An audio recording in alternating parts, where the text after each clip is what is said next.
আমার ভিডিও করতে ভীষণ হেজিটেট হয় ক্যামেরার সামনে। তো এই হেজিটেশনটা আমার না মনে হয় অনেকেরই হয়। তারা হয়তো প্রকাশ্যে বলে না এবং তাদের কাছে তোমরা শুনলে জানতে পারবে। সেরকম একটা বিখ্যাত নায়িকা আমাদের বেঙ্গলির, সেটা হচ্ছে সুচিত্রা সেন। তারও ক্যামেরার সামনে একটা হিট আরকি তাকানো রয়েছে। সে সবসময় বাঁকা তাকায়। তো আমরা এটা জানি যে সে বাঁকা তাকায় এবং সে তাকানোটা ভীষণ সুন্দর এবং সুপারহিট।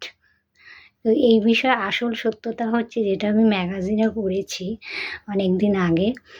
তো সেটা হচ্ছে সুচিত্রা সেনেরও ঠিক এই প্রবলেমটা ছিল। ক্যামেরার সামনে ভীষণ হেজিটেট বোধ করতো। ওই কারণে ও একটু বাঁকাভাবে তাকিয়ে কথা বলতো। ওইটাই আরকি সুপার ডুপার হিট হয়।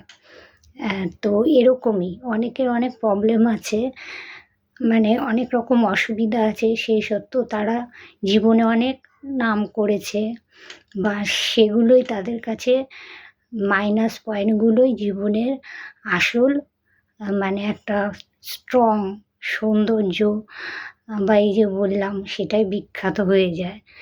তো এরকম আমাদের সবার লাইফে আছে কিছু না কিছু মাইনাস পয়েন্ট আছে, যেটা পরবর্তীকালে সেটাই ভীষণভাবে